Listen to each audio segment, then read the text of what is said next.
Hello, and welcome to the regularly scheduled March meeting of the Warrentown Council. First, I would like to ask everyone to stand and recite the Pledge of Allegiance. Pledge allegiance to the flag of the United States of America and to the republic for which it stands, one nation, under God, indivisible, with liberty and justice for all. Please remain standing. I'd like to ask for a moment of silence for passing of Vice President Melinda's mother, Dolores.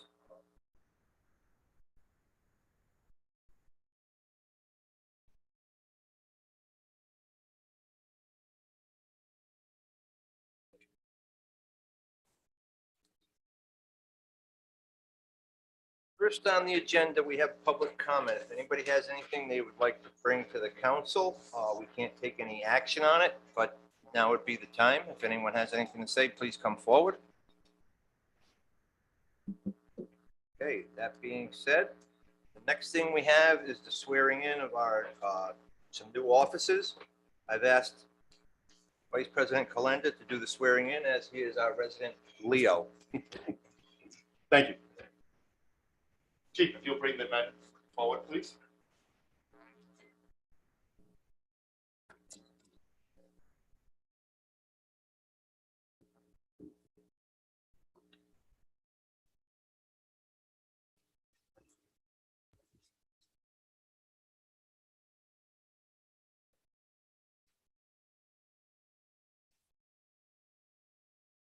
Yes, I need to wear my glove.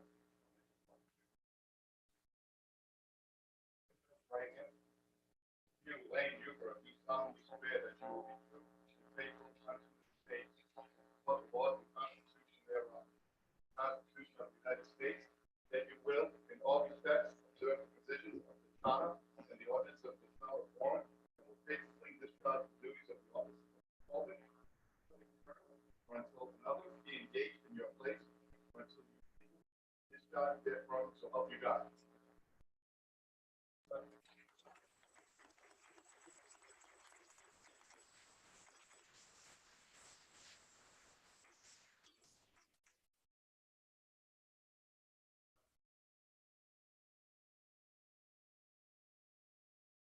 I will also solemnly swear that you will be true and faithful unto this state, support the laws and constitution thereof, the Constitution of the United States, that you will in all respects observe the provisions of the charter and the ordinances of the town of Warren, and will faithfully discharge the duties of the office of probationary patrolman for the ensuing term, or until another be engaged in your place, or until you completely discharge thereof, so help you God.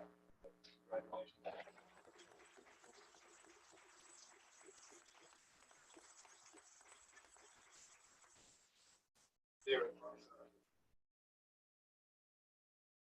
Fiduciary do solemnly swear that you will be true and faithful unto the state and support the laws and constitution thereof and the Constitution of the United States, that you will in all aspects observe the provisions of the charter and the ordinance of the town of Warren, and will faithfully discharge the duties of the office of probationary patrolman ensuing term, or until be engaged in your place, or until you discharge therefrom, so help you God.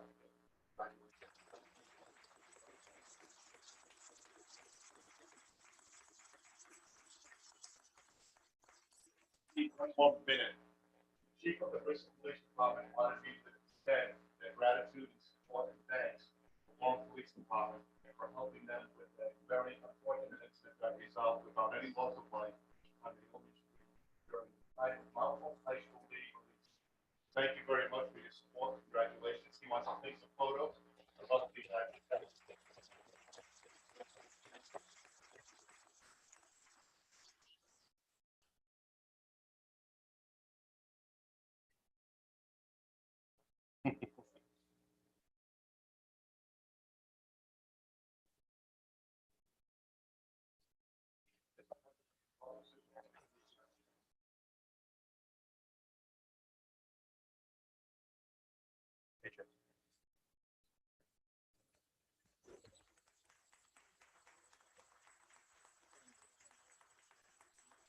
Was. Yeah. Yeah. Yeah. Yeah. Yeah.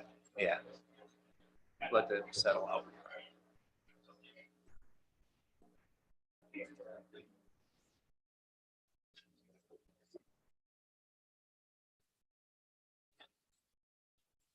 What's our audience?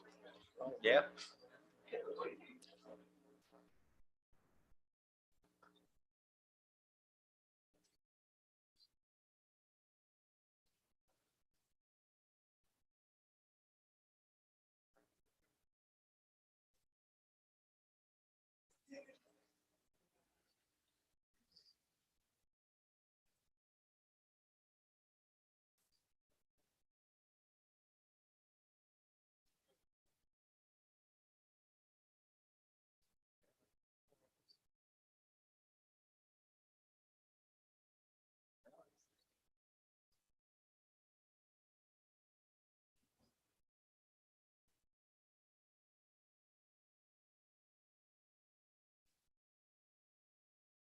Okay, next, I'm going to make a little change in the agenda. I'm going to move the recognition up in front of the presentation.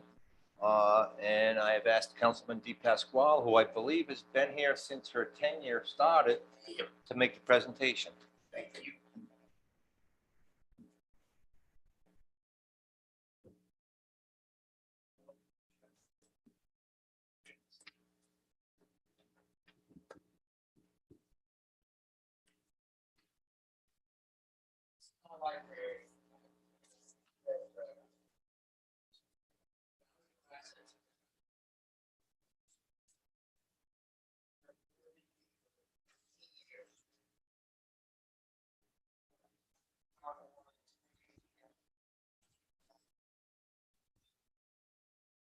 Her effort and her loyalty, because she's there more times than she's getting paid for. And she's retired. And I've been here the entire time. And it's been 18 short years, huh? And we would like to recognize Patricia Redfern and in her retirement as the librarian director. She's hereby awarded the certificate of recognition with the congratulations of the Warrentown Council, 18 years of service at the George Hale Library, presented this 8th day of March 2022. John Hanley, President, Steve Kalenda, Vice President, Kerry Cronin, Grant Heckert, and myself. Thank you so much.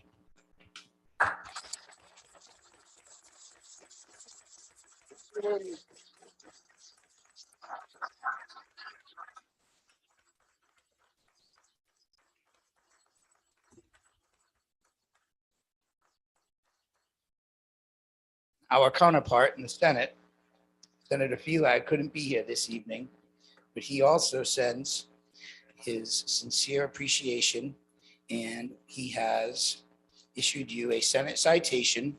Be it hereby known to all that the Rhode Island Senate hereby offers its sincerest congratulations to Patricia Redfern in recognition of your retirement after 18 years of outstanding service as the librarian of the George Hale Library in Warren.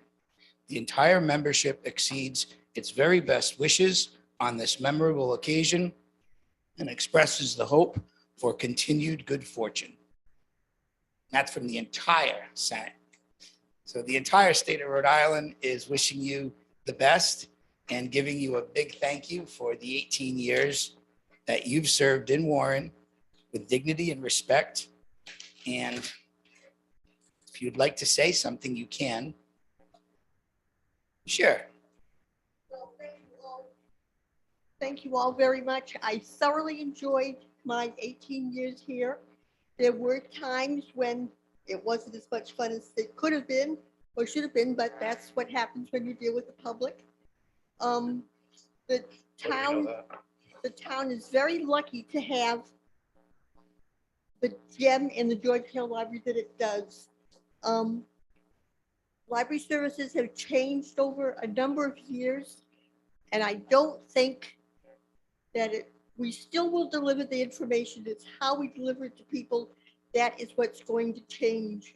But if you don't have a library card, if you haven't been to the library in a while, you should go get yourself one. It is I tell people, well, when we charge fines, we don't charge interest. So take your time to pay off the fine.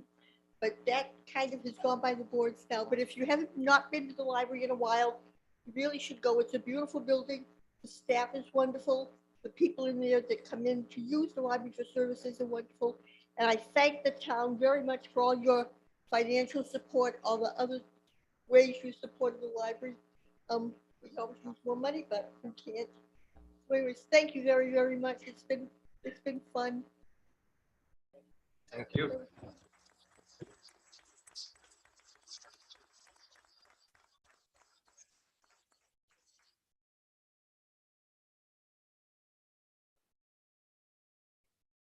Painting.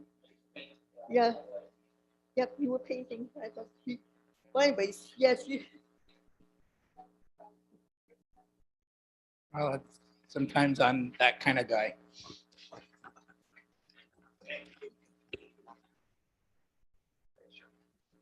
Okay, now the next item on the agenda, which I'm sure everybody is here for, is for the audit presentation by Haig, Shady, Sahady and Company PC.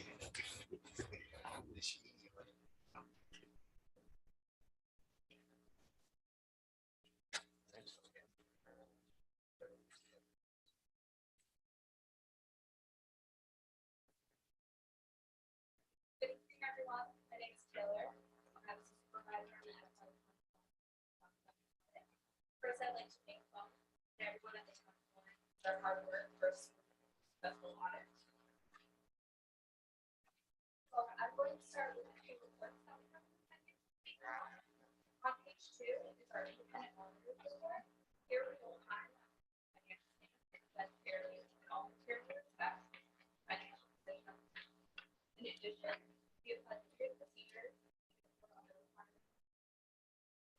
The second report is on page 119. And this report is on the report on the county.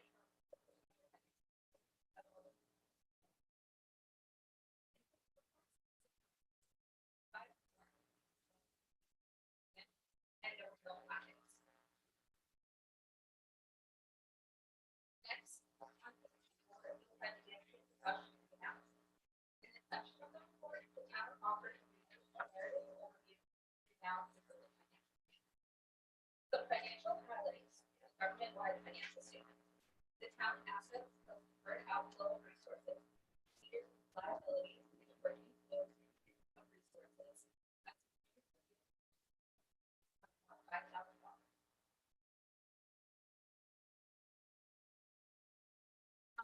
Next, the town of Warren's total net position decreased by about $4.9 million for the current fiscal year. The governmental net position decreased by about $4.9 million, and the business type position increased by about $46,000.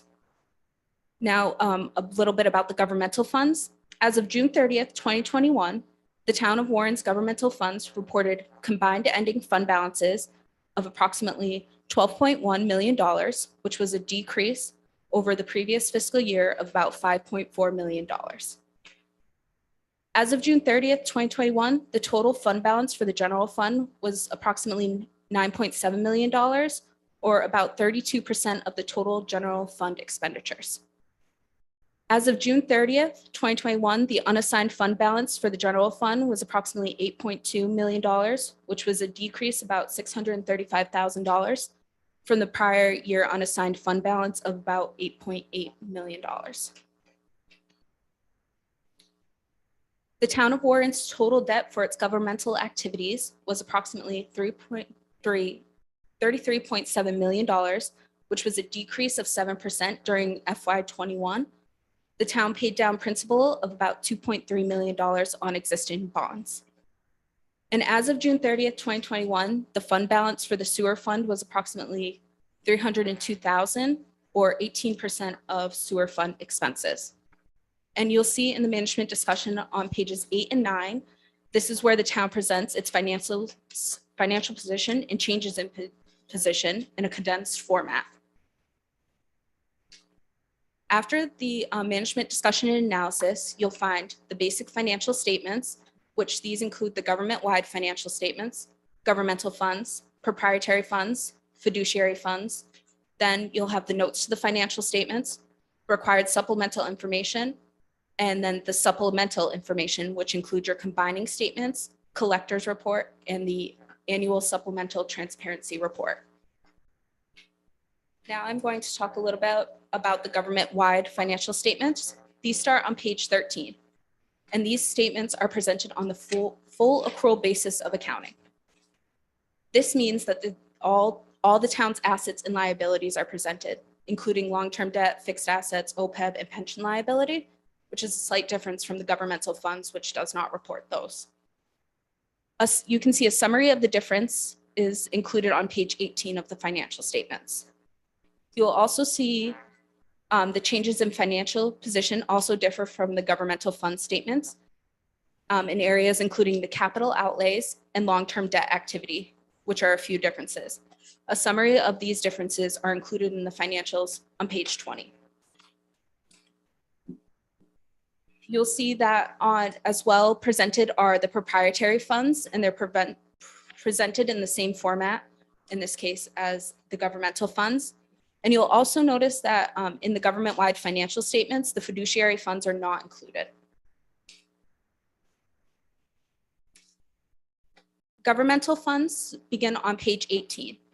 This section of the financial statements includes the general fund, RI.TIP Water Street Project, 504,000 RIB bond, and the 20 million RIB bond, which are considered measured funds. And you also have your special revenue and permanent trust funds.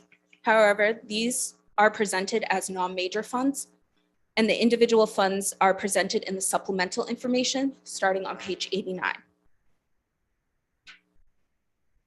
On page 21, you'll see the proprietary funds, and this section includes a single fund, which is the sewer enterprise fund. During FY21, this fund had operating revenue of approximately $1.7 million, operating expenses of about $1.6 million, for a total change in net position of about $46,000.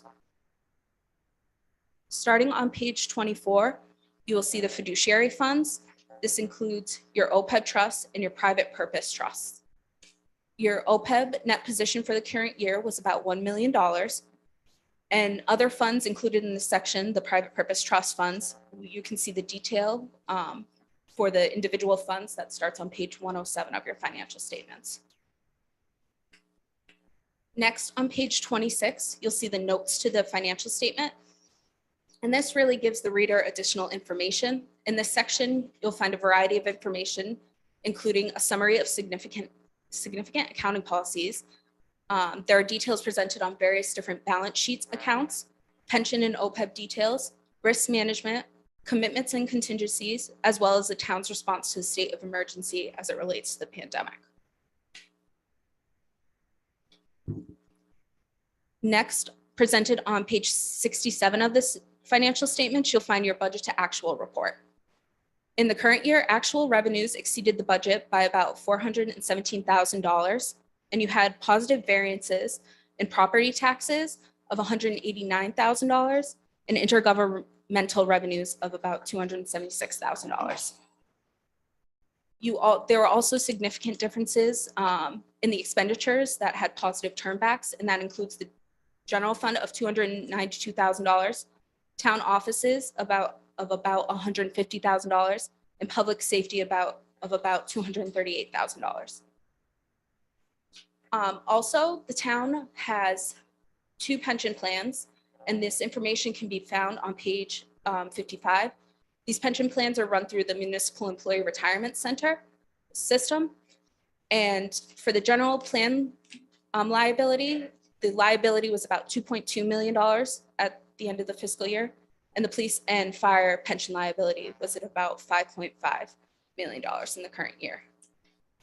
And before I take any questions, I just want to mention that in FY22, there will be a new accounting standard that the town will have to adopt, and that is the GASB Statement 87, which is for leases. And the objective of the statement is just to improve accounting and financial reporting for leases by governments. And does anyone have any questions? In layman's terms, are we within the accepted accounting parameters of where we should be? Yes, I would say so. Council? I just have a comment, page 26, second paragraph down. All legislative powers of the town are vested with the town council except such powers that are reserved by charter. And then you mentioned the financial town meeting.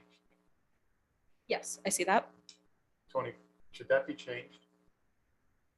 Because we don't really do a financial town meeting anymore. We do budget workshops. Okay. All right, we can make a note of that and make sure that gets updated for, And you might have just come across something that was old in the charter that made reference to the financial town meeting. But it's gone. all right, yep, we will definitely make a note of that. Any other questions? Sure. Page 81, net change in total open liability went up significantly to $749,800. Last fiscal year was 140,475. Considerable jump there.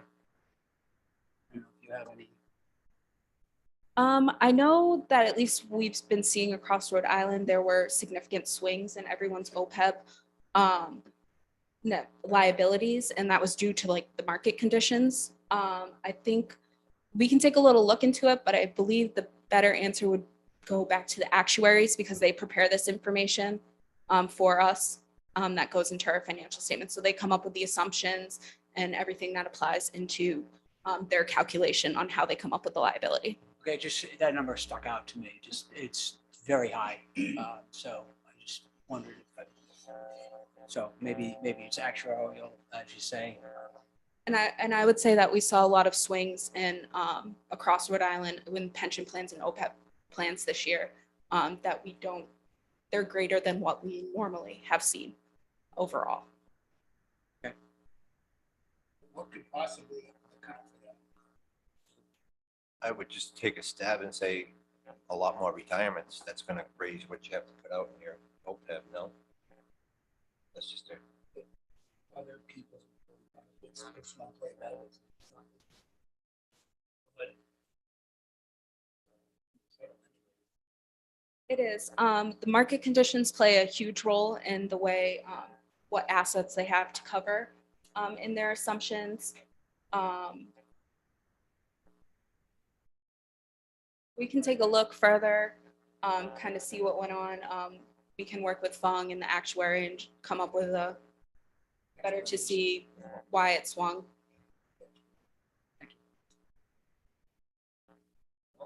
Harry? You guys did a great job. Thank you. Thank you so much. Thank you. Will we see you again next year? Is this every other year or is it every year? Every year. Every year. Seemed longer. Seemed like we didn't see you last year. Were you? I think it Was was it because it Might was have Zoom? been a Zoom. Yeah. Was it because it was Zoom? Yep.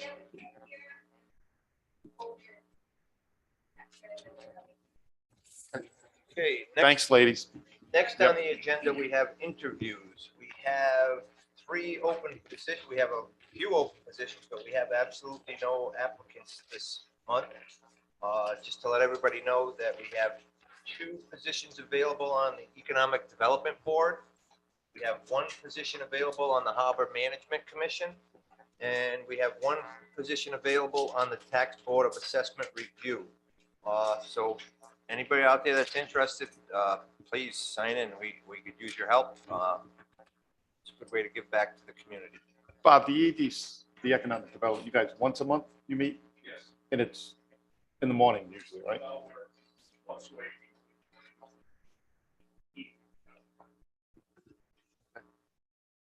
Yeah, no, thank you. All right, the next we have the acceptance of minutes. First one is the February 8th executive session minutes. I'll make a motion that we accept the February 8th, 2022 executive session minutes. We have a motion and a second. All in favor? Aye. Aye, please pass them down. I get to be the collector. Next, what do you want to sit over there? No, it's okay. Next, we have the acceptance of the regular meeting minutes for February 8th, 2022. I'll make a motion that we accept the February 8th, 2022 regular meeting agenda maintenance. Second? We have a motion and a second. All in favor? Aye. Okay. And last, we have the acceptance of the February 15th, 2022 special meeting minutes. And I'll make a motion that we approve the February 15th, 2022 special meeting minutes. A second? We have a motion and a second. All in favor? Aye. Aye. I was absent. Okay, next we have the consent agenda, which consists of P1.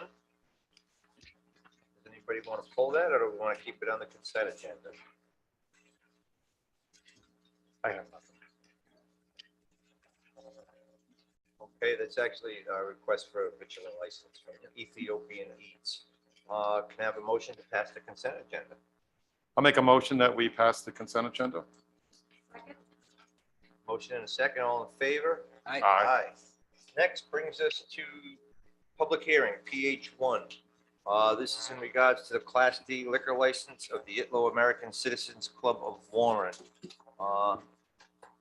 So first, I would like to ask the solicitor to give us an update on information he has, and maybe we'll have some questions for him before we go forward. As you know, this license was revoked in September by the town council. Deal was taken, and a stay was issued by the Department of Business Regulation with conditions to allow this licensee to reopen. It's taken some time to get the matter scheduled for a hearing at your last meeting because the renewal has been continued since November. That the council voted for one more no further continuances. That was today. The matter has been scheduled for a hearing on the appeal at the Department of Business Regulation for Thursday at 11 o'clock.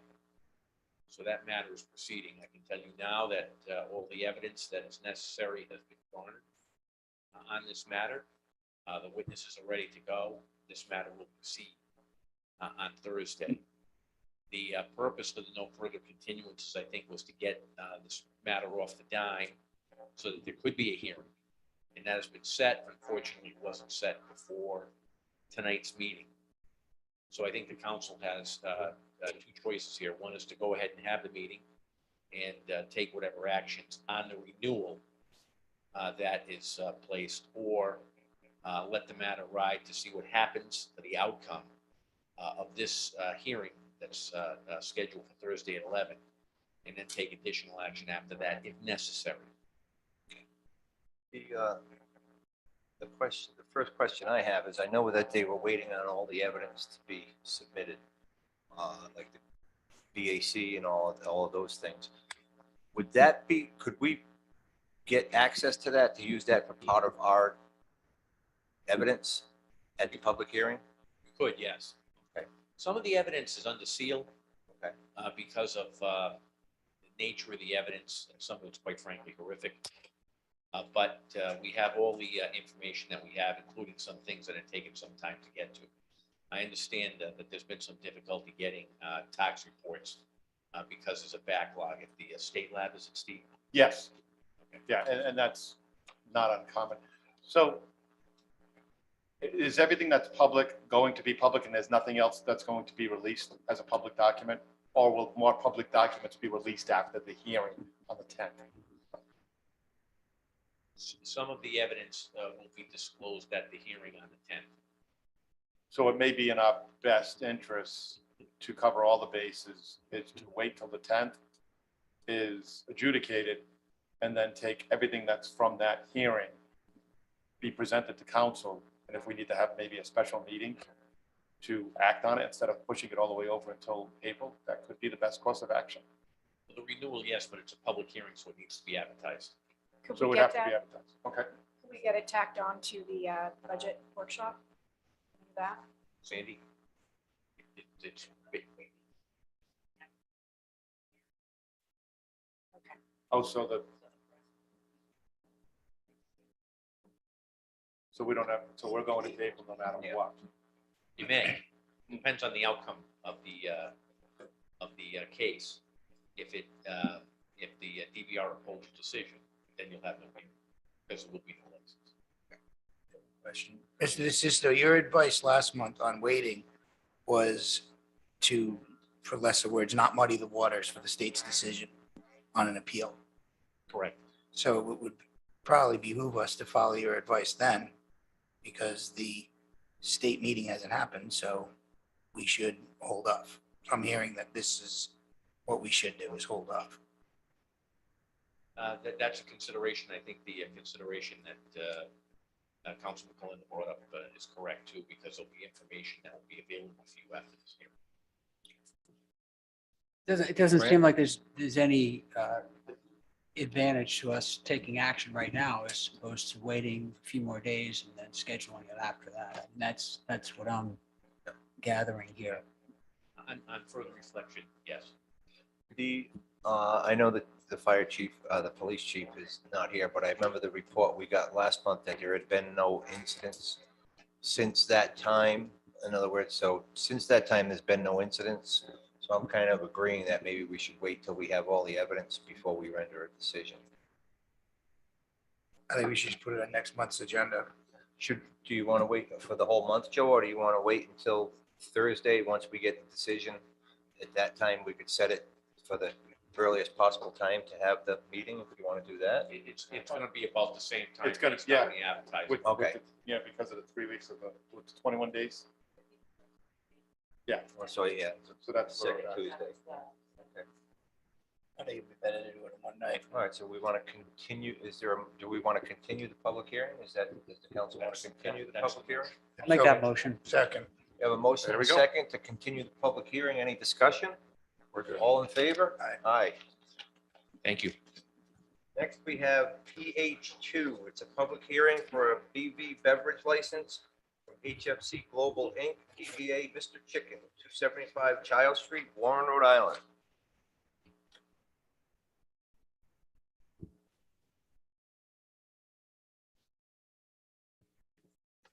Good evening. Good How we evening. doing? So Hi. you're getting ready to get up and running? Yeah, getting to know each other really well here. Just Ready to go. ready? 22nd. 22nd? Yeah. Okay.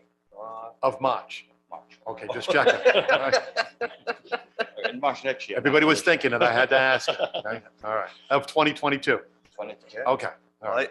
I don't know if anybody has any questions, because over the past couple of months, I think we've asked them all. Yeah, we got- But, any questions from the council? You have your staff in place? Yes. Okay. Okay, could I have a motion to close the public hearing? I'll make, yep, so moved, and I'll second it. We have a motion and a second. All in favor? Aye. Motion Okay. to approve. We And have I a will- motion to approve the BV license. We have a second. All in favor? Aye. Good to go. Good luck. Good luck, yeah. Next, we have PH3, which is a public hearing for a BVL beverage license. And this is from Happy Place World LLC, TBA Happy Place Creperie, 438 Main Street.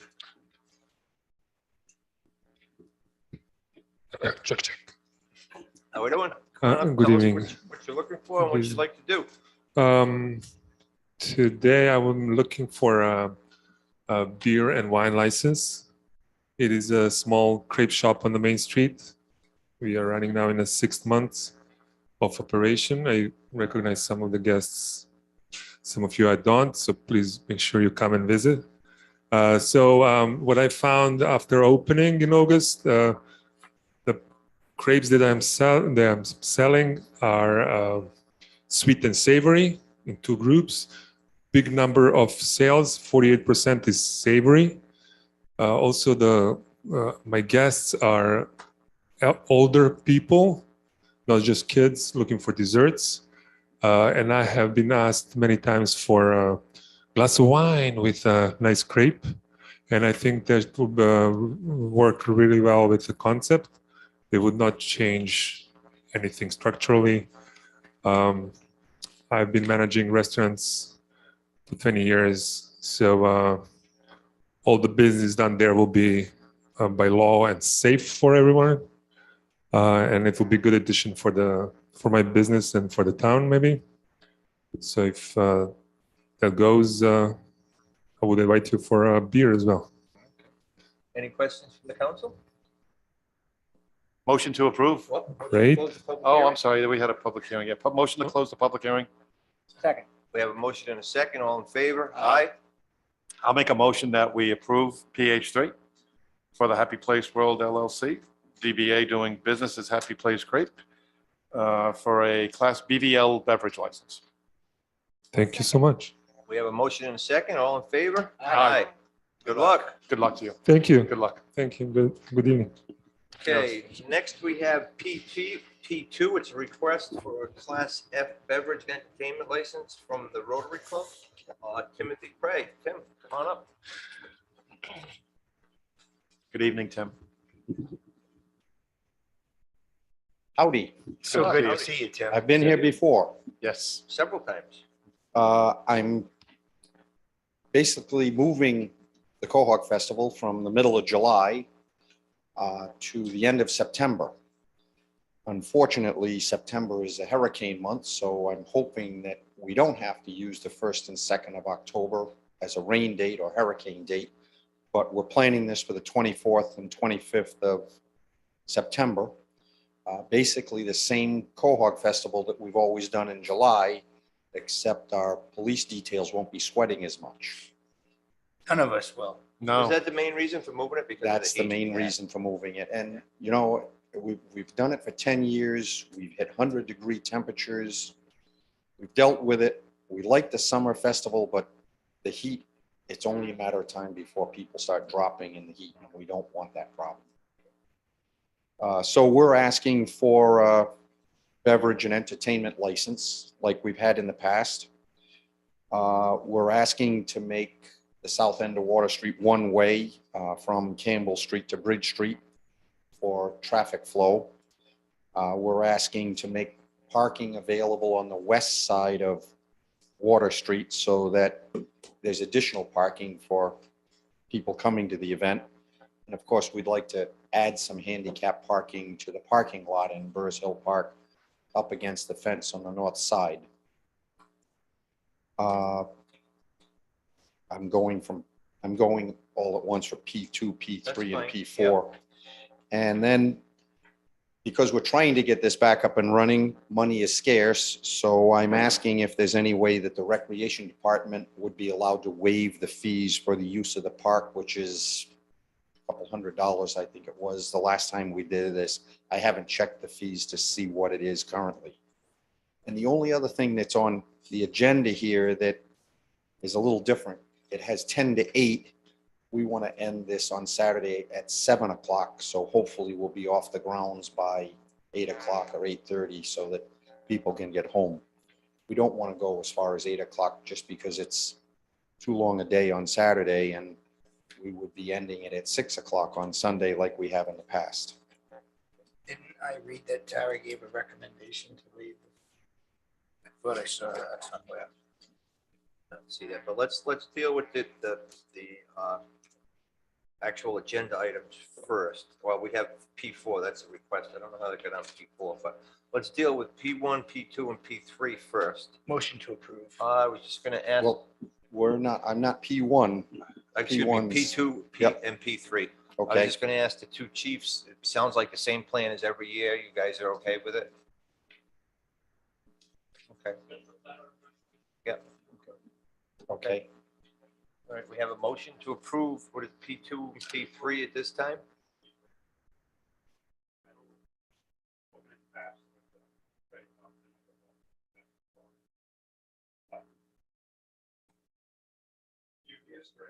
Right. So I would like to do commission what was in that area.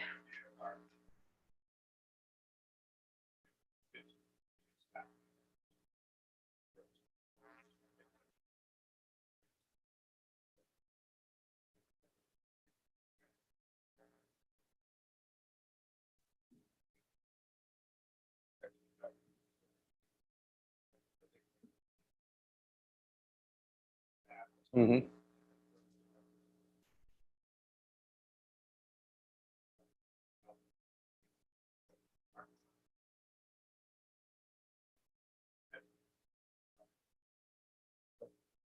That's fine with us.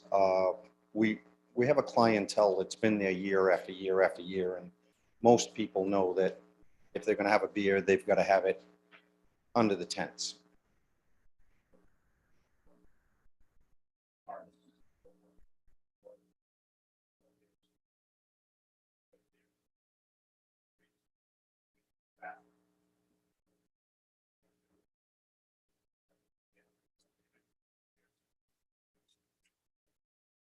I think it's a great idea for us to post signs that we don't offer beer or wine to go.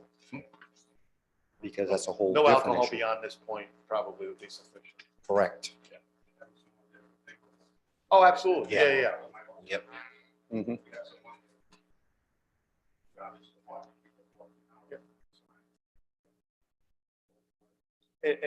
And truth be told, and I'm not trying to jump on anybody's bandwagon, that is really your responsibility. That's not a law enforcement And that's fine. responsibility. That's not a problem at all. That, just think of it like if you were any other establishment, it's the responsibility of the establishment's proprietor to make sure people aren't walking out. And that's. And I know you're gonna comply. Yeah. You've been there before. Oh, We- 100%. We pretty Yeah. much try to run exactly the same way every year. Safety being our highest priority, and the liquor is just a sideline that I'd rather not have there, but it is an attraction. Yeah. Okay. Thanks, Tim. Yeah. Thanks, chief. Okay, so we have a motion for P2 and P3. Did we get a second? for I that? second it. Yeah. Okay, we have a motion and a second for P2 and P3. All in favor? Aye. Aye. Okay, let's move on to P4, the request for the fee to be waived. Questions from the council?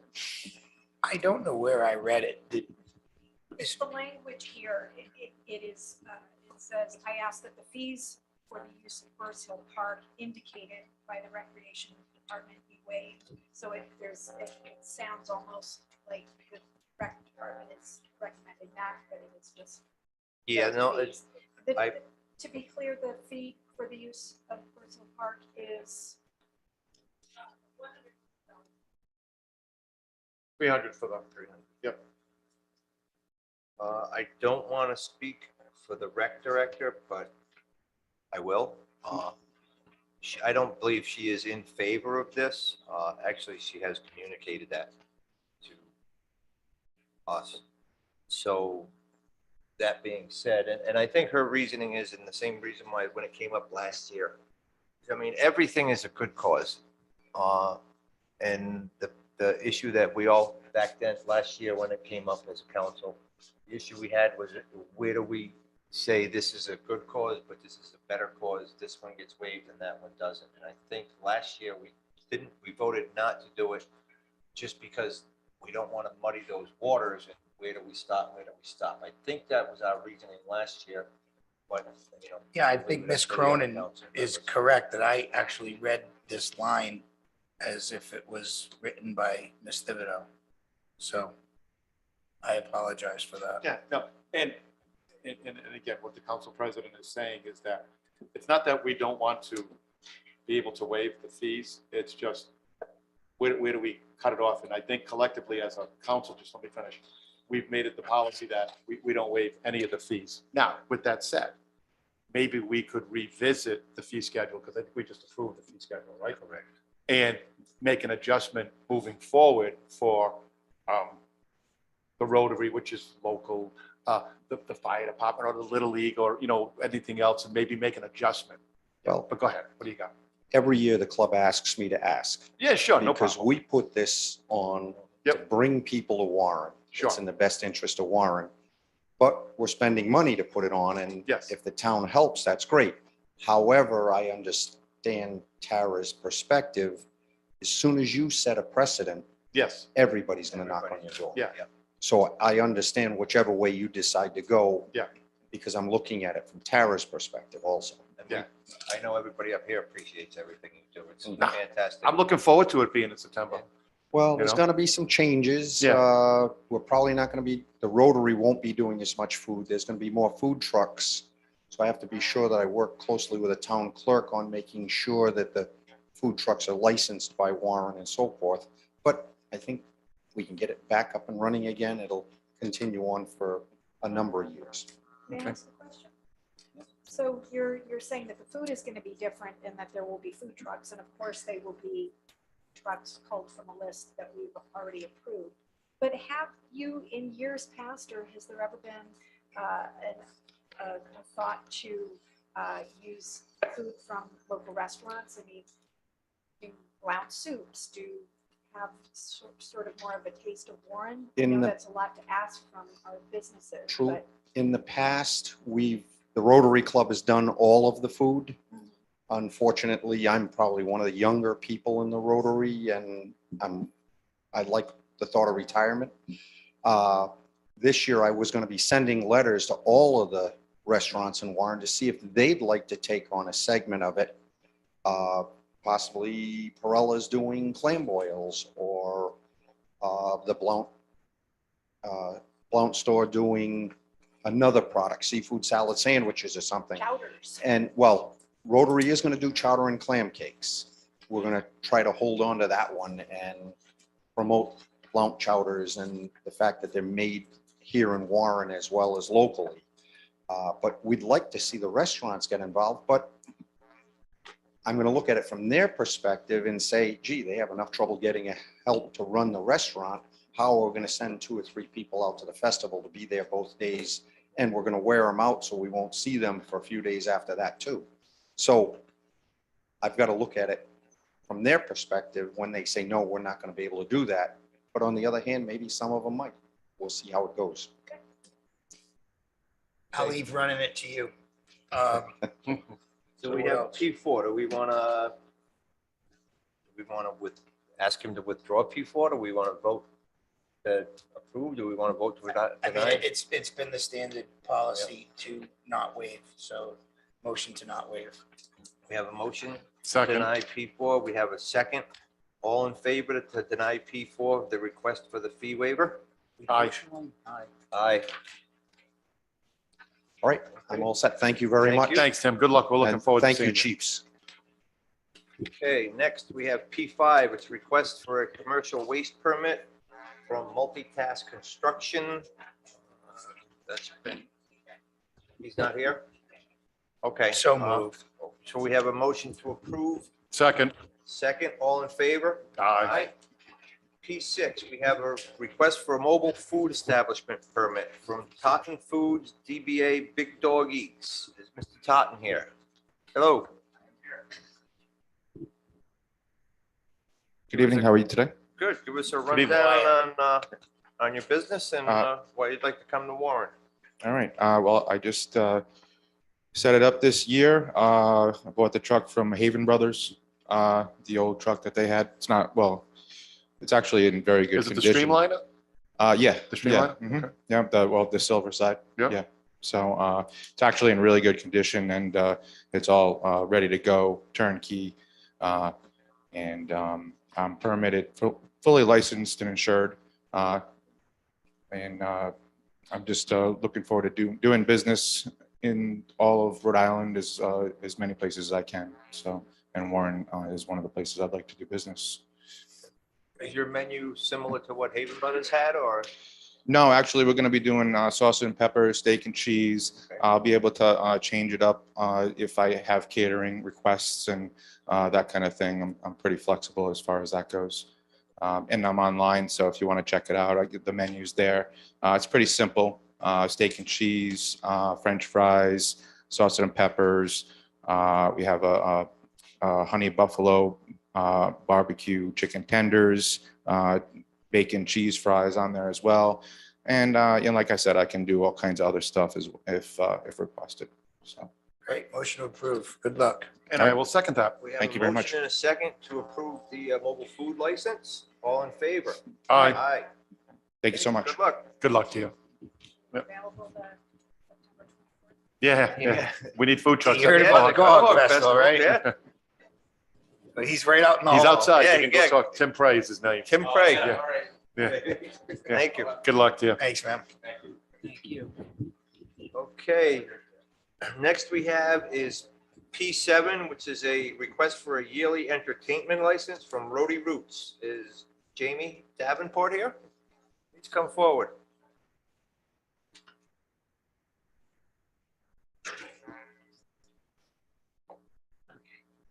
Hi. Hello. Hello.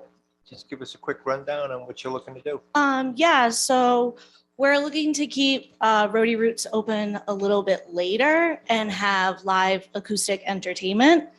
We're gonna have a smaller like snack menu and a completely different cocktail list too. So it's almost gonna be like a separate entity within it.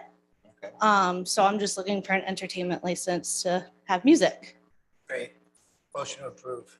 We need to talk about some hours. Any questions? That was just the Council? one question. What time you thinking of going open till? Right now midnight, but we know we can be open till 1. So maybe till 1, but feeling it out, but not past 1.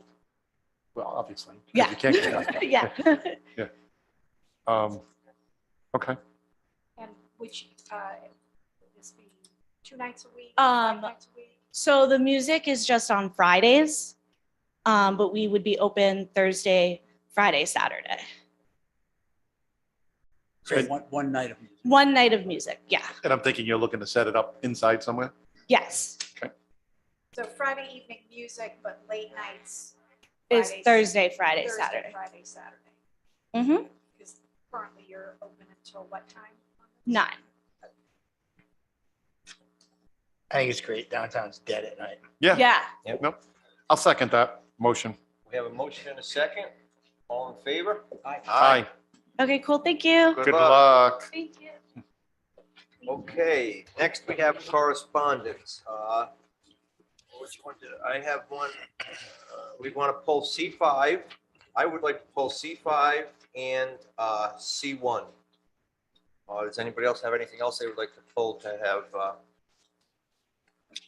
No? I'm good. Okay, the first one is C1 that was requested by Councilman Heckert. Grant? Thank you, Mr. President. I just wanted to bring to the council's attention and the public's attention what the one of the principal goals listed for the executive director this year. Number 2 is a plan for the demolition of the water treatment plant and planning for a new maintenance garage. I don't know if everyone's aware, but since January, there have been no less than 4 letters to the editor of the Warrentown from preservation groups and individuals expressing deep concern about the demolition of these buildings. These buildings are architecturally significant. Not only architecturally significant, but engineering-wise, they were very significant when they were built back in 1908. At the time when they were built, they were considered state-of-the-art buildings, a state-of-the-art plant that turned around the drinking water in Warren and Bristol from being the worst in the state to the best in the state.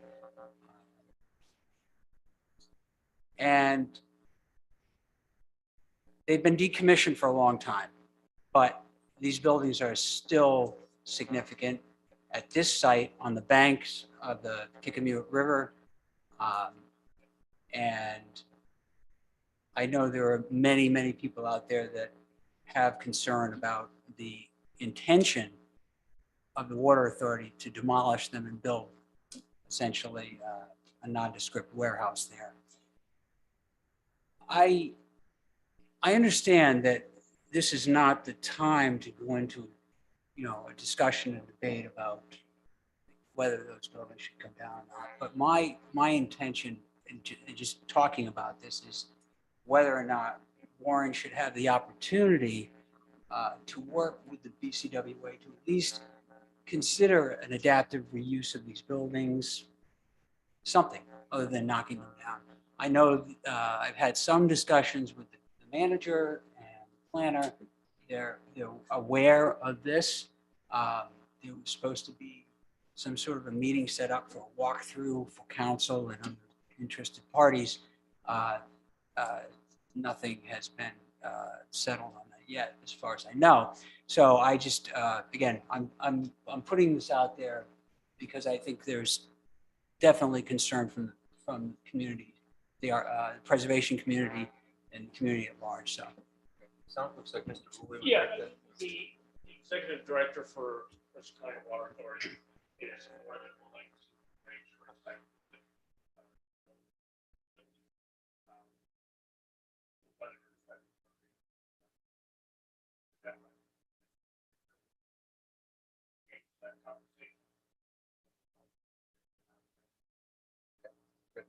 And actually, on that point, I would like to ask the solicitor, Tony, do we have any options on the input legally to what they do on that property?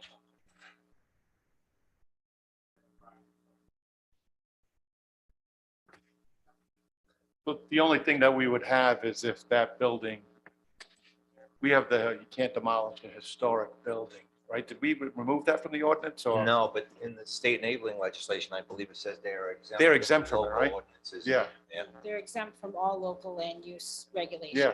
Yeah. So I'm not going to say it could be whistling past the graveyard, but it could be an academic moot point if their intention is to.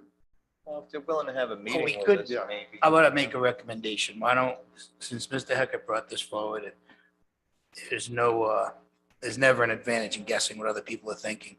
Why don't we have a call for a meeting on the subject, all three towns, see if anyone's interested in supporting the measure, and take it from there with a positive attitude looking forward. I'd be happy to arrange a site Okay. visit on Saturday or whatever. I mean, it's in all three communities have representatives on the board.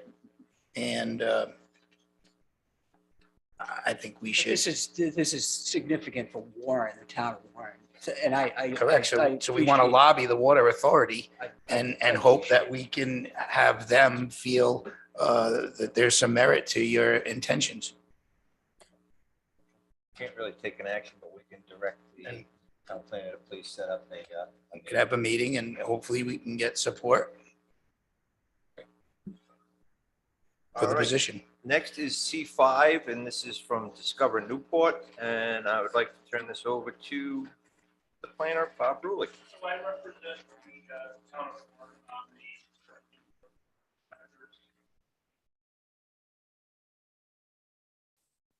And allocated $7,500.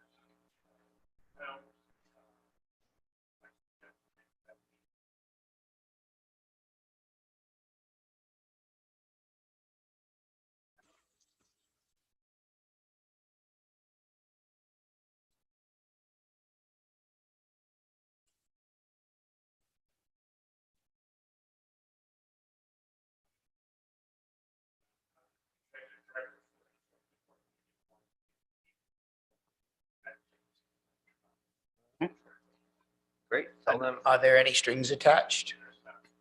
And your recommendation, I'm sorry, I was reading something. My recommendation is that we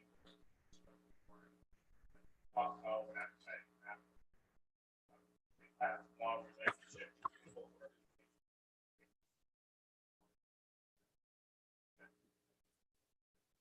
Nice. That's what I thought you were saying. I wanted to be sure. Thank you. okay, tell them we say thank you very much. Okay, next is new business. This is discussion and action regarding a four-way stop sign on King Street, and this was brought by Councilman DePasquale. Yes, thank you, President Anley. The neighborhood has brought this request forward. There's been, I know of two in the past 6 months, and I received a text today to be read into the record from Mr. Brian Payne at 27 Samoset Avenue. And on our conversation today, he has also, actually, I think he has video of a car accident right on the next street. So I think what we're seeing are people that are coming up off of Franklin. And I know it's the person at the stop sign's fault, but there's been, after both accidents, this feeling that the other person went through a stop sign and there isn't a stop sign there. So it's, the stop signs are on Cherry and Sawamsett, but not on King. So both accidents seemed very odd to the people in them, and it's an interesting explanation. The reason they pulled out in front of the other car is they actually thought that the car was going to stop at a four-way stop sign. There isn't one. An interesting discussion that I had with Joanne DeVoe and Tom Padua was the feeling that if there are four-way stop signs, Tom brought this up, that maybe the person will think the other person is going to stop and then go. I can't make that assumption because unfortunately the opposite has been played out to both ears, that both times to different ears, they actually thought the other person was going to stop. So I think that if someone goes through a stop sign, then the unfortunate onus is on them. I don't think we should not put a stop sign because of the assumption that people are going to go through them. That one didn't sit with me. So I'm making a recommendation on behalf of the neighborhood. I live on Cherry Street, to put this to the Traffic Commission and ask the powers that be to investigate. It's just two additional stop signs that would create four-way stops. And like I say, interestingly enough, both people at the stop signs pulled out in front of the car driving down King Street. So I do think there's a little something there. So it's a motion to refer to the Traffic Commission? Yes. Traffic Advisory. We have a motion I'll second it. and we have a second. All in favor? Aye. Thank you. Okay. Next on the docket, we have from the town manager, discussion and action regarding the allocation of ARPA funding to Hope and Maine. Kate? Sure. We've discussed various projects for our ARPA funding based on the public preference survey that was performed a few months ago. And as you remember, the number one priority for the public who participated in the survey was food insecurity, especially when it relates to children. But if you read through the comments, it's definitely geared towards food security for all. So tonight, we've asked Lisa Riola from Hope and Maine to come and give an explanation of the Nourish Our Neighbors program, which Hope and Maine stood up very quickly as soon as the effects of the pandemic became apparent. And this is a program that we would be seeking to support through ARPA dollars in accordance with our general goals of improving food security. So if it's okay with the council, I will turn it over to Lisa and ask her to explain the great work that they've been doing and what they'd like to do in the future. Thank you, everyone, for inviting us here tonight to talk about Nourish Our Neighbors to the council, to the town manager, and to the town planner. It's been more than 22 months since we started this program, and it's really our pleasure to be able to tell you a little bit about what we've done, because were it not for the generosity of the people of the town of Warren, this really would not have happened. So I think, all right, so next slide, please. If you can follow the bouncing ball here a little bit. So I did want to start with a thank you. Hope and Maine has raised over $380,000 since April of 2020. Toward meals for our food insecure neighbors in need. This includes many hundreds of vulnerable folks in Warren, including children, families, victims of domestic violence, and those in recovery. And they've been able to access more than 42,000 meals during the pandemic and beyond. That's amazing.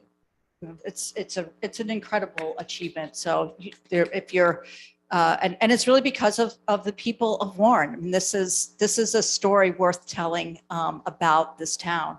And dozens of small local food businesses have received more than $270,000, and this has helped to prevent them from shuttering. So many of these businesses would have closed were it not for this program. So what is the program?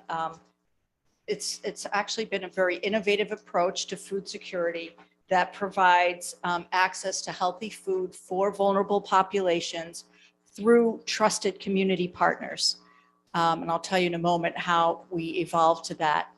The meals are prepared for $10 each, and that includes labor and the food costs by small local businesses. primarily our Hope and Main members, many of whom you see here and some you saw tonight. And they use at least 10% local ingredients. The meals are now distributed frozen because this is the more sustainable way to do it.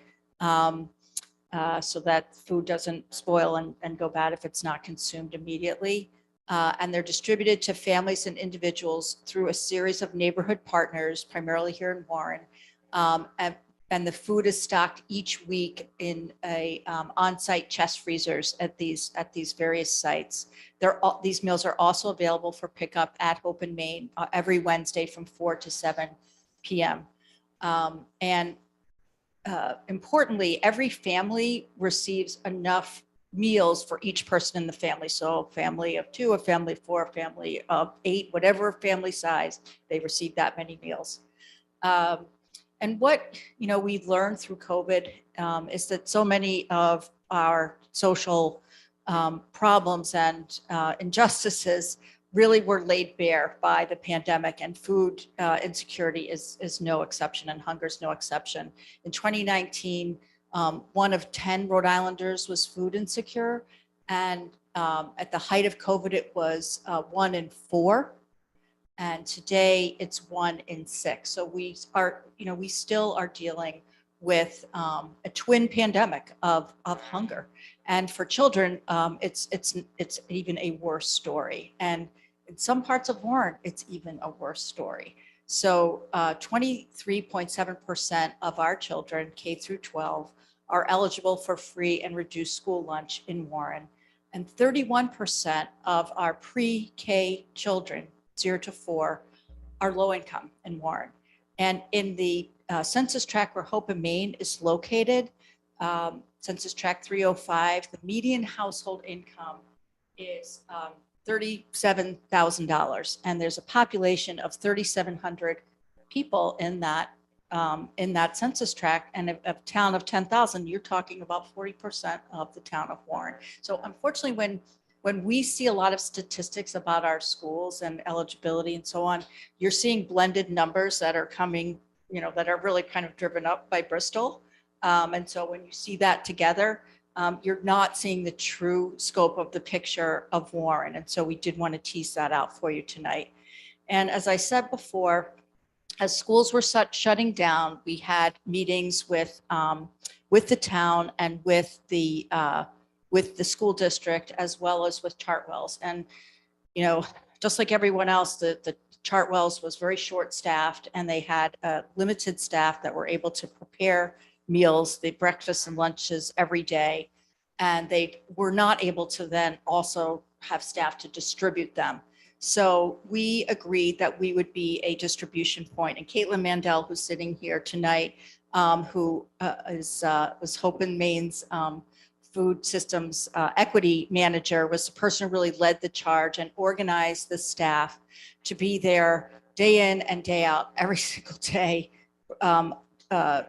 distributing school breakfasts and lunches to families. So they would drive through our parking lot, and it was contactless distribution into the backs of their cars, breakfast and lunches. And honestly, when we started to see every day more and more families and people coming to pick up food on behalf of families on their block who, maybe didn't have transportation, it felt like a pretty dire situation. Again, something that usually lives in the shadows really was laid bare by COVID, and people did not have food.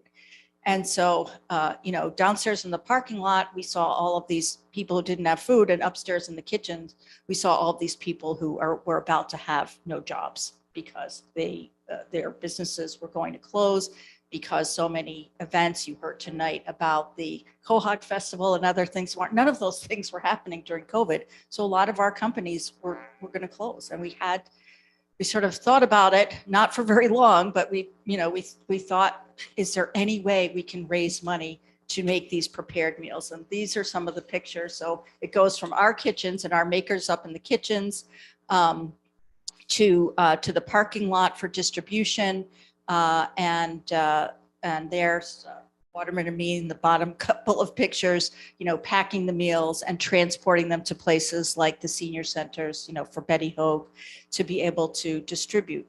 And what's important to understand about hunger is that it travels with other social determinants of health. So if people are victims of domestic violence, if people are in recovery, or if people are drug addicted, it's very likely that they're also hungry. It's very likely that people in their household are experiencing food insecurity. So the idea of getting these meals out to where people are seeking other services is important, because that means you're getting them at the point of need versus what I'll call the point of sale. You know, they don't have to go to a supermarket to use SNAP benefits. They don't have to go to a food pantry.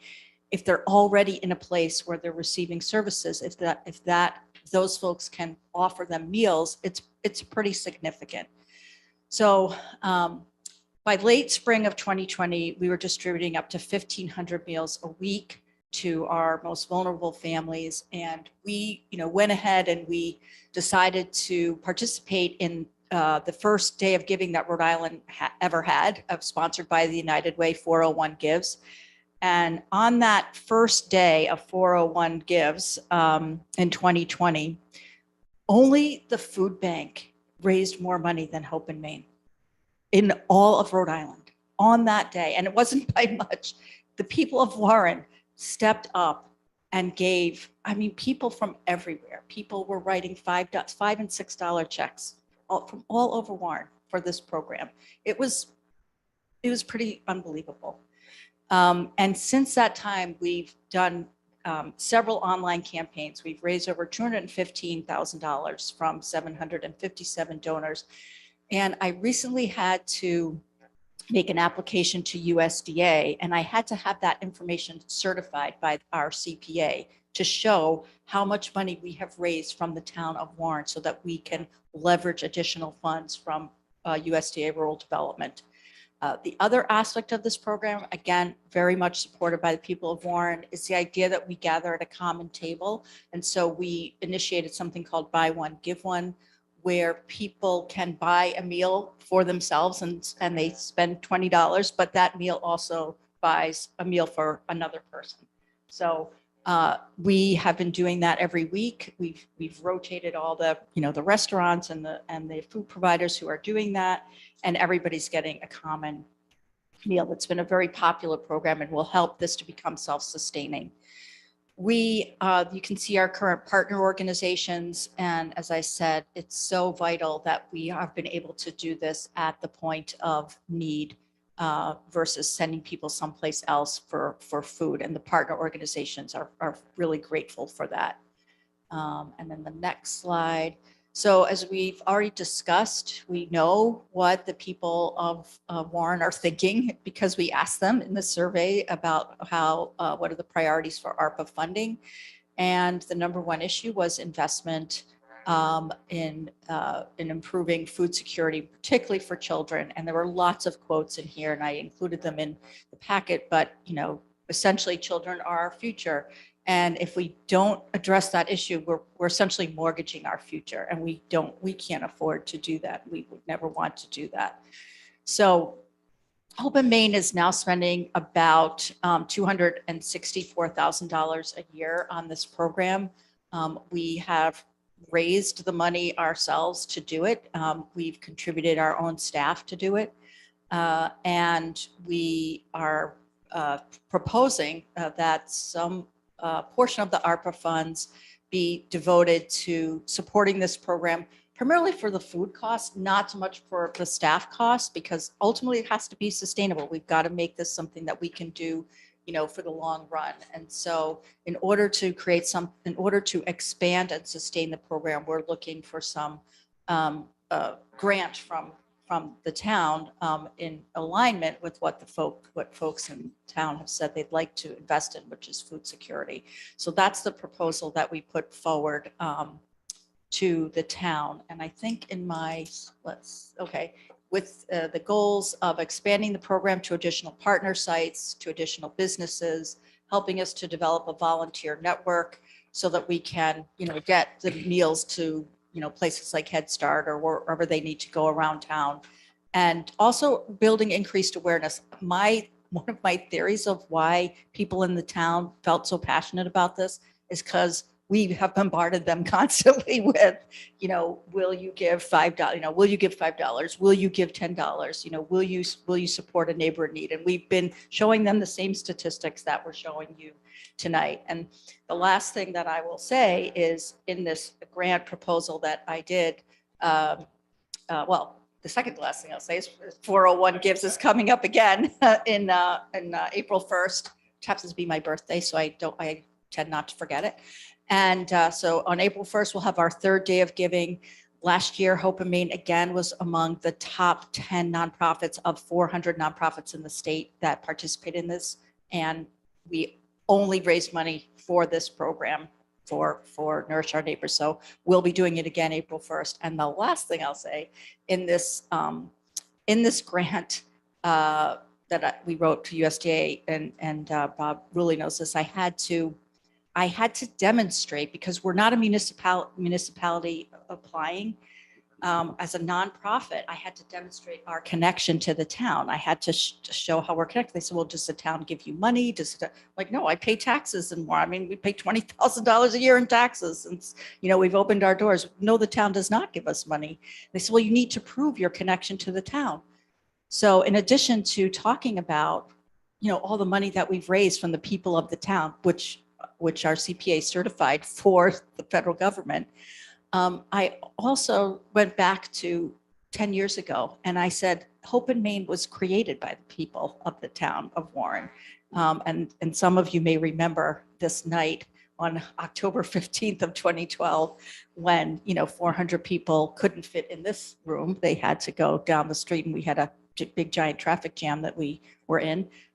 For waiting for people to be able to vote for us to actually purchase the Main Street School. So that, and I actually got a phone call from the USDA after they read this application to say that that was an amazing, origin story for this nonprofit, and that it would suffice for demonstrating our connection to the town. So, our futures are really bound up together. We're really proud of what we've done with this program, and I think the town should be very proud too. It's really a shining example of what we can do when we're all mission aligned around something that is so important to all of us. So thank you very much for letting me speak tonight. Are there any questions? No, those numbers are absolutely amazing, what you've done. That's very impressive.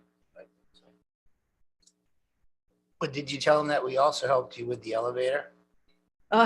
You know what? I forgot about that part. Yeah, The CDBG, right? Yeah. That was a Yeah. big partnership that I It think was. would have easily let them realize that we were trying to help you and invested with your support. I mean, we're just bound up together, and there's no other town probably in the country that could do what Warren has done because of this partnership. It's pretty incredible. I like also that you have demonstrated that there's no shame attached to food. So I love the fact that people are able to go there and participate and accept as well as donate, because there's so many situations where people feel shame to step forward and ask for help. And as you demonstrated with the numbers, having hungry kids makes for a bad population. So number one ailment, school nurses, hunger. Exactly right. Now, Kate, are you looking Thanks. for a specific amount under this?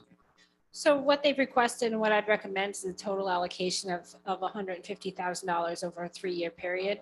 Okay. I am making this recommendation, obviously subject to any legal requirements. There will be documentation that's required as part of the grantor grantee process through the Arpa funding.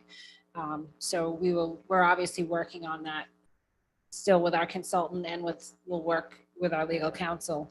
But at this point, I was just looking for the council's endorsement to move forward and just to make sure that the council is comfortable with what's being proposed before we go any further with preparing those documents and getting this. This rolling. isn't a budgetary request. This is It is separate. not. Right. It is not a budgetary request. It's part of the ARPA funding. I make a motion to approve your recommendation. for I'll Hope second and Maine that. We have a motion and a second. With the ARPA funds. Any other questions from the council? All in favor? Aye. Thank you, sir. Thank you very Thanks, much. Warren. Thank you. Thank you. As always, good luck. Great job.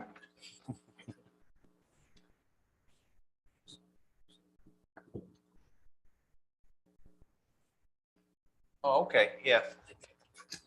Okay, we're gonna go back to Councilman D. Pasquale wants to pull. What number? I want to See pull what? C3 just for discussion. C3. I think it will do the people, Miss Prima Hauer, I think she would like to hear the fact that we have received her letter. And I think that the recommendations that she's made are not falling on deaf ears. And I know that Miss Mishu has responded. And I want to ask if the council has had the time to read these. I didn't see anything here that was out of line in their requests, although the cost for arborvitae's seemed to be a little high, and I'm sure we don't have to buy the most expensive or whatever in regards to that line item of 100,000. I'm sure we can get some plantings in there or a number that maybe we could deal with. Is there any other concerns that anybody Well, had? I think one of the concerns is the 50-foot buffer. That's a real problem. As far, if I remember correctly, I don't have it in front of me. 50 feet into the field, you mean? Yeah, and I have had subsequent email correspondence with Ms. Hauer, and, you know, we're going to communicate frequently on these issues, and I'm going to meet with her and whoever else from the group would like to meet. She understands that we're obviously not in a position to plant arborvitae's around the entire perimeter of the property, and upon reflection, she didn't actually mean that in her request. So I think that, you know, if we work together, we can come to a resolution that'll be satisfactory to create some screening and also to leave the existing vegetated buffer. The 50-foot setback is an issue. Right, yeah, I'm not recommending a 50-foot setback. No, because it would take a considerable amount of land out of commission. But I think with buffering, with planting, then that, you know, their goals can be met without creating that 50-foot space. Yeah, no, I'm assuming that they did get a copy of this letter. Yes, yes, and Okay, we've, yeah, like I said, we've corresponded by email subsequent to that, and we will be meeting to discuss further. And I just thought it would be important for them to know that we did receive this and it's not just falling into the wasteland of government, that all of these issues, I feel, the most of these are going to be dealt with as we spoke about at the meeting. That's all. I just thought it would be important to recognize that. All right, the next item on the agenda is from the town manager, number 2, discussion and action and authorization for the town council president to sign the contract for consulting services with ARPA funding, compliance and reporting. So as we've discussed previously, this is basically a belt and suspenders approach to make sure that we meet any federal requirements with regard to purchasing the services of HCH. As you know, HCH has been paid through grant funds to date, and in the going forward, they would be paid as part of the ARPA funding. So there's no budgetary line item associated with this request. We did put out to bid for those on-call services for ARPA consulting. I am recommending that we move forward with HCH, considering we already have an established relationship with them and we're comfortable with them. Just as a side note, the person who was formerly heading up the state's office on pandemic recovery is now working for HCH. So we have someone on our consulting list that has extensive knowledge specific to ARPA. I would say probably some of the most specific and most informed bank of knowledge regarding ARPA. So it's a really good addition to the team. And again, this is just belt and suspenders to continue doing what we're doing, but to make sure that we've followed all federal requirements to the T. Question, what's the cost associated with this? So it's an hourly rate. There's no blanket cost. So it's based on what we actually give them notice to proceed to do. It'll be project-based. So there's no underlying costs associated with it. There's a not to exceed 50,000, but it's gonna be project-based. So it'll be case by case. I see that. Okay, thank you. Yep, they'll request to proceed and then we'll give them authorization prior to expending any any funds. Do we have administrative fees? I mean, do we have the ability to cover administrative fees in the ARPA funding? Yes. Awesome. Okay, any other questions from the council? Could I have a motion? Motion to approve. Second. We have a motion and a second. All in favor? Aye. Aye. Next up is the fire chief. Chief, come on up. Discussion and action authorizing the town council president to sign the extending an existing contract with Stryker for service and maintenance of $31,635 for 3 years. And I guess this covers the stretchers and the power loaders and all of that. Correct. Okay. And it's basically just extending the It's already existing contract. budgeted in the operating budget, it's just extending an existing. Motion to contract. approve. Has, has the solicitor reviewed this? I have, yes. And you're good with it? Okay, we have a motion to approve. Second. We have a motion and a second. All in favor? Aye. Aye. The next item is the request authorization to switch collection firm used by Coronis Health, the third-party billing company, to Peter Roberts and Associates. Yep, just the, switching the firm should make collection process a little bit easier for us and be able to collect some more funds. And the solicitor has reviewed, and this has some contingencies he wants to work on. So authorization pending the approval of the solicitor. You want it contingent or are we gonna wait for you to come back? I don't think so. I think issue as what law apply. So motion contingent on the solicitor's advice. So moved. We got I a have a motion? question. Sorry. Chief, the collection fees are probably about the same, Correct. 28%, 50%. That's always a Goes total with of litigation. Okay. Okay, we have a motion to approve pending ratification by the solicitor. We have a motion and a second. All in favor? Aye. Aye. Okay. Item number 3, discussion and action and approval to purchase a 2023 F-350 brush truck from Colonial Municipal Group in capital account for $65,069.15. This is the one that we were just been waiting forever to Correct. get, right? Just Yeah. waiting for the vehicles to be on the lot, so Yeah. they finally something to pick from. So moved. We have a motion to approve Second. and a second. All in favor? Aye. Aye. Busy night for you I know, tonight, fine. Chief, huh? Stuff Jeez. done. Discussion and action regarding relocation of government set of funds for emergency repairs for the public safety radio communication system. Yeah, it pretty much says it. We ran into some unexpected repairs that were needed on a radio communication system between fire and police.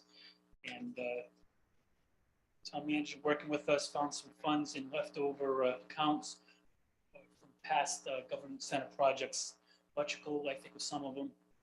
So requesting to reallocate to pay for these emergency. So moved. We have a motion to reallocate to pay for the emergency repairs to the radio system. And second. And we have a second. All in favor? Aye. Aye. It's not like we can't do it without the radios, right? No. Yeah. Everyone, they all work. Yeah. The button one.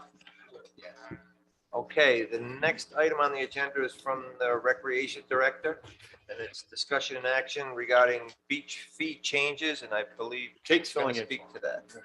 Sure.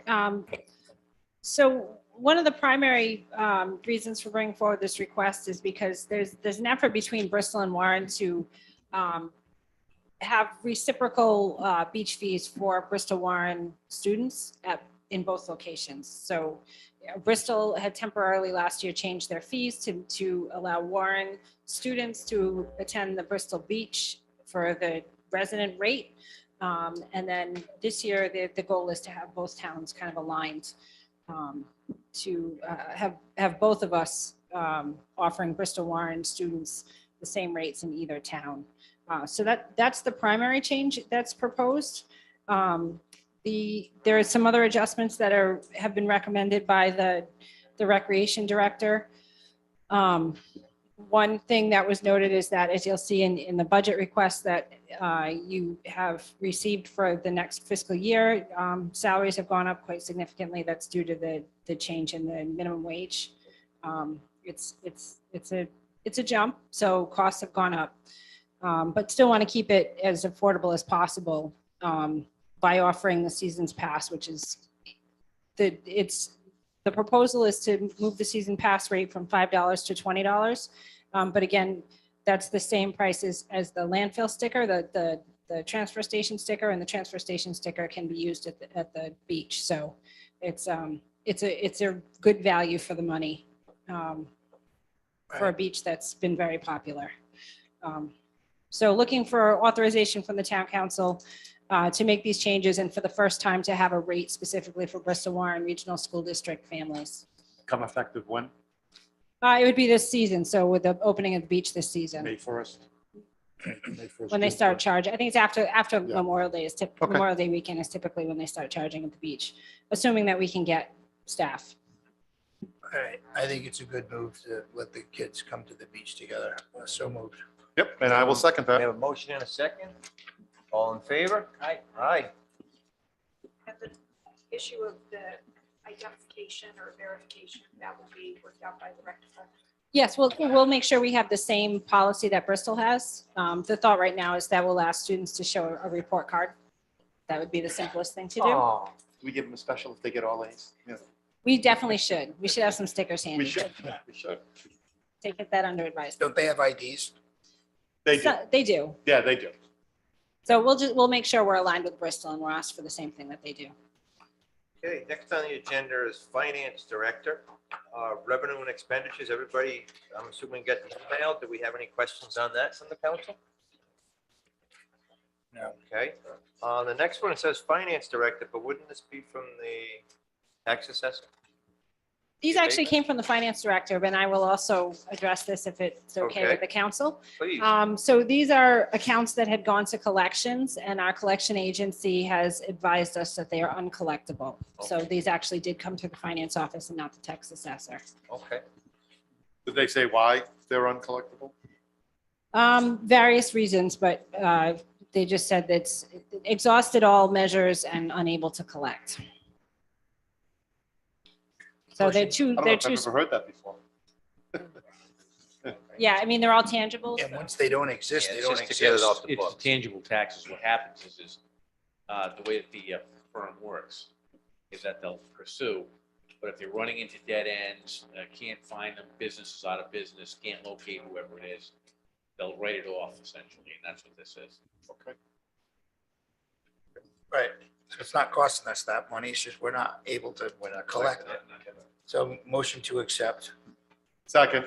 we have a motion and a second to amend the tax rolls as recommended by the Finance Director. All in favor? Aye. Okay, next we have Planning and Community Development. Authorization to advertise pursuant to section 7-37 of the Warrentown Code for the Warren Affordable Housing Trust Fund Board of Trustees. Mr. Rulli? So we have approved the amendments to the ordinance, allocated funds to Arpa. And that board of trustees.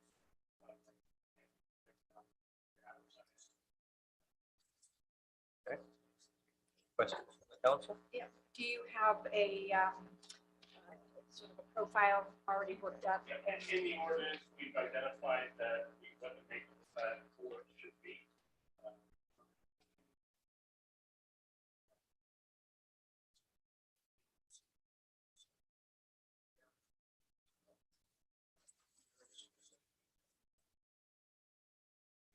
Do I recall it was seven-member board?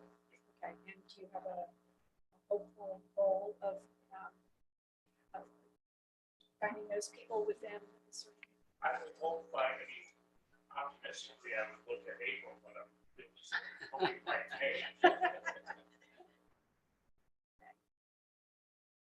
Okay, can we have a motion to authorize the advertising? I'll make a motion that we authorize the advertising so the planner can move forward with his Board of Trustees. Board of Trustees. Motion and a second, all in favor? Aye. Aye. Number 2, we have discussion and action and authorization for the town council president to sign the contract with Mcmahon Associates for the Warren downtown parking study. So I would just say that this contract would not be in excess of $4,500, subject to the solicitor. We have funds available to get through some additional tasks. In your packet, we broke the task down into 6. I have an application to our line. I might may or may not have available. Getting those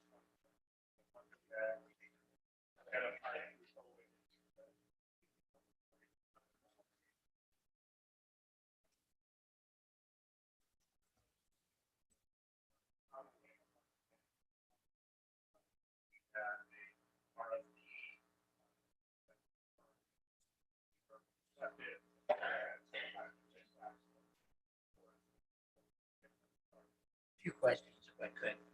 Mr. Rulli, you speak about funding available. How much do we have versus what? task number 3. Allocated additional funding. We should definitely get to that.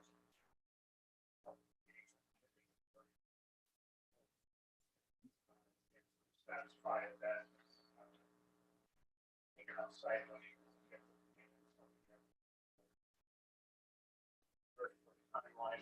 Take it outside. Help. Last Thursday. Here it is. This Thursday.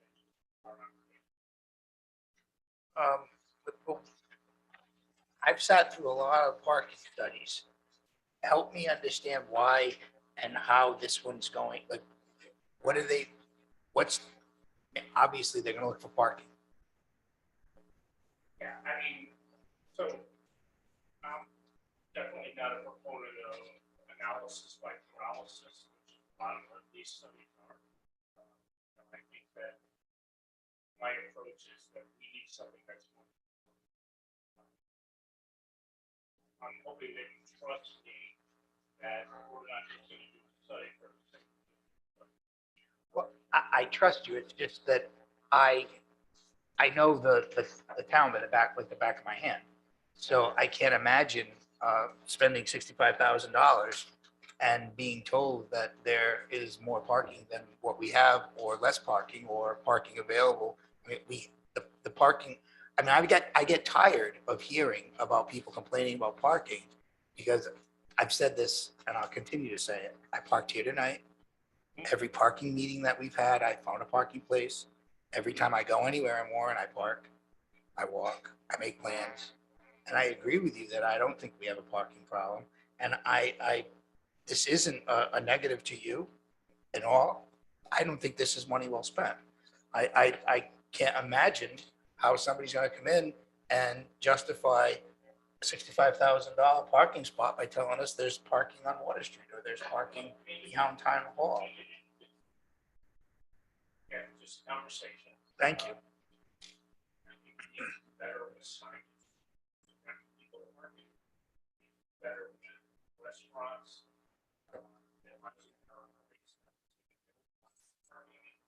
Biggest area that we have hours of parking on Water Street. Mhm. And Water Street is widely successful. That's what it's down there. But it's a problem on Water Street.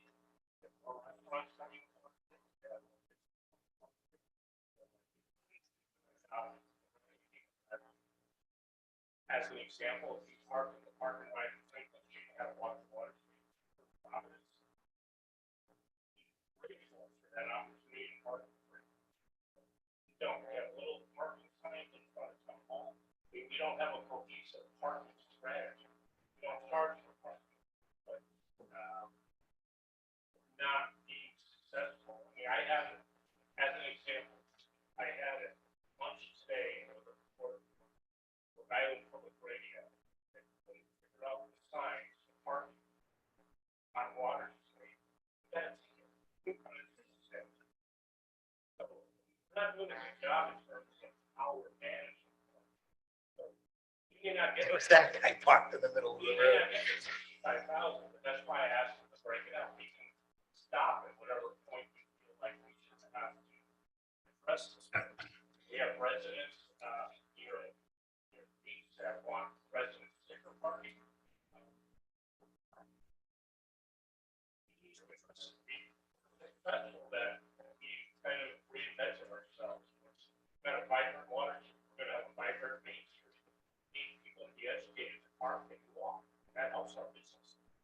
could, please don't take this as a point counterpoint, because all the points you're making are great. So I would much rather give you $65,000 to, okay, I think you can come up with creative parking signs. I think you can come up with an arrow at a parking lot saying food district this way. Studies bring back information and then a request for funds to implement the advice of the study. So this 65,000 is going to come back with these great points, but I really think you know what we need. And I'm happy to continue this next month, have a conversation. I'd rather see a budget. 65,000. I mean, quite frankly, I'd rather see a budgetary item request for a refurbishment of our parking signs, of our walking district, of all of that. I'd like to do it in-house. I think we could, and I'd like to maybe have a better comeback from somebody who's looking to Well, work Bob, with our it's- staff. And Joe, you bring up great points, but Bob, is part of this to try and take a little bit of this off your plate? Or, I don't need anything taken off. okay, I mean, I don't know what my plate. yeah, it's a big plate. No, it's a big plate. I mean, Yeah, I'm happy to defer this for another month for the manager and myself. okay. That sounds, I know that studies bring back requests for funds. That's Yeah. all. Yeah, I'm not a great. I agree, Joe. yeah, I appreciate you Okay. bringing that up because I share your skepticism of yet another study, because there's how many been done. And Bob, you have a real grasp of what the issue really is. It's again, not a parking problem, parking management problem.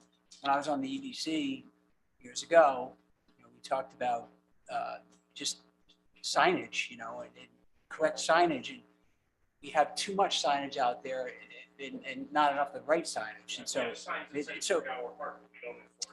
there's sort of sign pollution out Yeah. there, and it's distracting people. And so I think, moving in that direction of making a cohesive sign program would be wonderful. Change all the signs in Warren for 65,000. But, again, there was a study done, I remember long ago, the survey done, and things people didn't like about Warren, and parking just comes up. And it's people have this perception that there's no parking, so you have to attack that and do signage and more information and clarity. That is the number one culprit.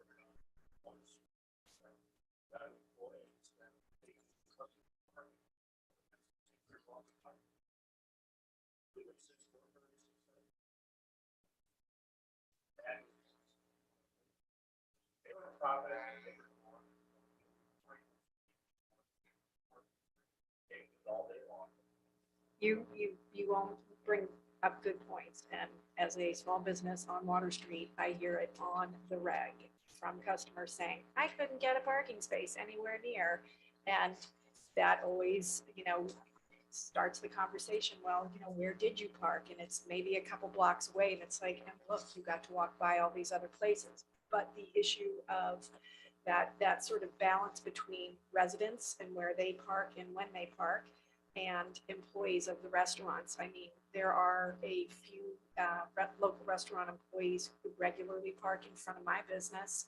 They sit in their car for a half an hour texting before their shift starts, and then they get out and they fix themselves up and they walk down. And so they've just essentially taken a parking space from, say, 3 until whenever their shift ends, that, A, my customer isn't going to park in, and B, the residents who live upstairs are not going to live in. So there needs to be some kind of communication to restaurant owners to express to them that that's not acceptable, and some kind of discussion of whether there should be resident parking or timed parking, or what the solution is. And I think that's maybe what experts might have some new solutions to, but I'm all for keeping it in-house if that's the way we want to go too. But there is there is a perception and there is actually an issue that this is there in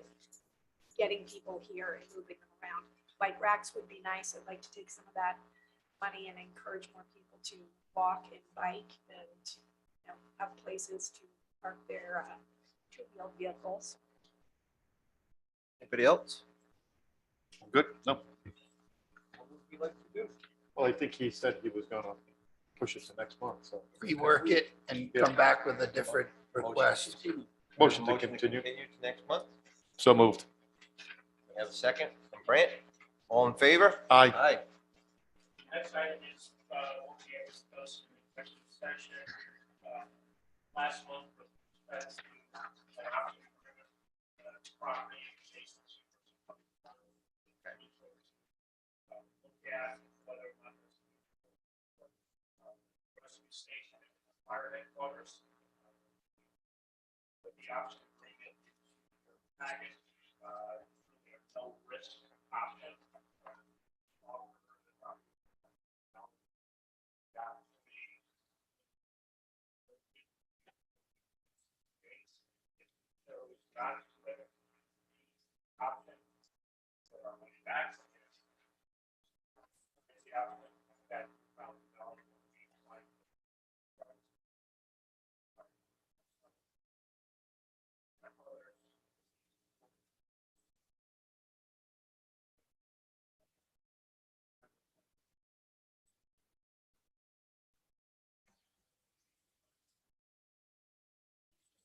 Check all the boxes that it is.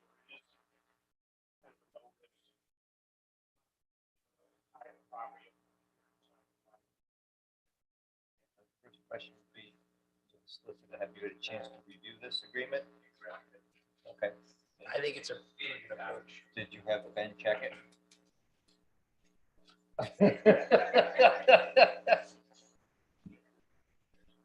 I think this is a prudent approach. Could we, again, we don't know what others are thinking until we ask the specific questions, so I'm in favor of asking the questions. No, I'll make a motion that we approve the line item number 3 for the planner to move forward on An determining option whether or agreement. not this property should be purchased by the town. We have a motion? Yes, to sign the option. Yes, correct. I'll second. We have a motion and a second. All in favor? Aye. The last item is, that, you know, the road bridge project.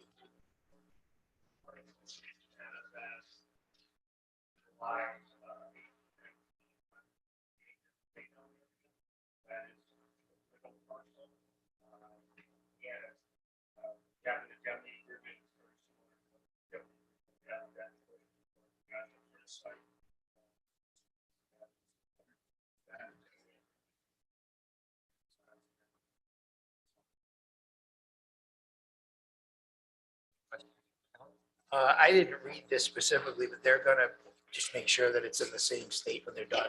Correct, and that, a portion of that is being owned by, local residents. Yep. So we need to identify what the parameters are. And they'll put up markers and all. Exactly. All right, thank you. Second. I'll make a motion, so approve. Was there a motion? I'll No, make there the wasn't motion yet. to approve the indemnity agreement. Second. We have a motion and a second. All in favor? Aye. Okay, and last on the agenda, we have from the town clerk, discussion and action authorizing the town council president to sign the contract with Election Data Services for the redistricting in the amount of $15,000. From the fiscal year, last year's budget, Okay. not this year's budget, but I'm using it for it's all set.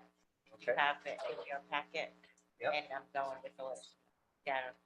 Okay, any questions from the council? They're a good company.